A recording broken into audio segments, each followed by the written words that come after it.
want to give you some good news, and that is our number of positive cases yesterday was 5,739. That is a one-day number. And again, I've made this point abundant over the past, and that is I don't look to one-day numbers. They go up, they go down. There's some weekend reporting often that is example on Mondays. That's why the 7-day average becomes even more important. And that 7-day average you'll see at 7,764.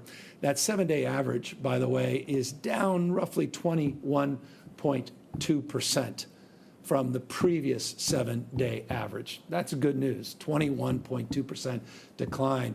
The last time you saw a slide like this, the number was north of 9,800 daily average cases, 9,859 to be exact. So from 9,859 cases, 7-day average from a week ago, now down 7,764, a 21.2% decline from our previous reporting period. Again, that's case numbers, and I caution folks, look, I've said this in the past, others have said this, some for different purposes than the purpose which we reinforce this. As we increase our tests, you're going to see an increase in case numbers.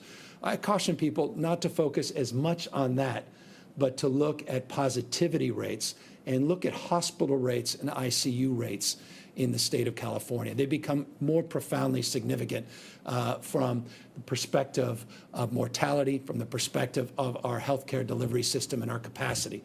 We want to test as many people as we can, but the purpose of the test is not just to show a number. It's an effort to have a sense of where the community spread is, how we can mitigate that spread, how we can help support our contact tracers, isolate, quarantine people, and ultimately mitigate the impact to our hospital system and into our ICUs. And so that's why the positivity rate, this number, if you've watched these presentations, you're very familiar with this slide. This positivity rate is so important. Here is extending on the narrative of some early good signs. 21.2% decline in the 7-day average total number of positive cases, but the positivity rate is also seen a decline as we've increased our daily average tests. And you can see the number 126,000, almost 127,000 daily average tests, about 140, just shy of 149,000 tests yesterday, a little bit more than that the day prior. We actually reached 177,000 tests a few days ago. But our average daily tests continue to go up. The good news is the total number of people testing positive is now going down. We have gone down to 7%. This reflected in this slide over a 14-day period shows that 7.5% number that we presented to you on multiple occasions, now again tracking down to 7%. This is the 14-day number. I often provide you the 7-day positivity rate. That last time I was with you, we made a presentation formally with you where I shared slides, which was on the 24th of July, not the presentation in Stockton last week. The 7-day positivity rate was 7.8%, got to about 8% at its peak. The 7-day positivity rate is lower now than the 14-day. It's down to 6.1%. So 14-day positivity rate reflected in the slide, 7%. The 7-day positivity rate now down to 6.1%. It's not where it needs to be. It is still too high. But again, it is good to see this number trending down, not trending up. Not surprisingly, as we see positivity rate begin to trend down, increased number of people being tested, percentage of people being tested relative to the numbers being tested lower.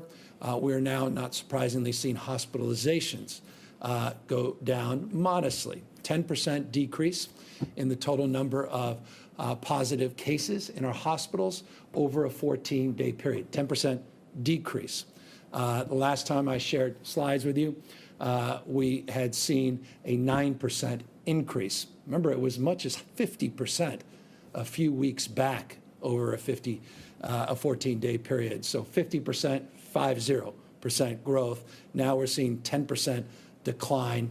Last slide set we shared with you over a week ago showed a 9% increase. So again, a decline in total hospitalizations. Not surprisingly, you'll see the healthcare system capacity with total number of patients declining. It's just shy of 9% of our total capacity. It's holding relatively steady, not increasing, as you've seen in some previous slides. Hospitalizations go down. We encourage to see ICU admissions also trending down. Last slide deck we provided, 11% increase in ICU admissions. You'll see reflected in this slide, 5% decrease in ICU admissions. So again, these are statewide numbers. It does not reflect the reality in the Central Valley. It doesn't necessarily reflect the reality where you're living in a particular county, a particular part of the state, but the overall trend, both, again, positivity rates, hospitalizations, now ICUs, is showing a decrease from where we were over a week ago. Encouraging signs, but 1 week does not make a kind of trend that gives us confidence to generate headlines. We are looking forward to that, and we'll need to see another few weeks of this kind of data to come in to feel more confident about where we are as a state.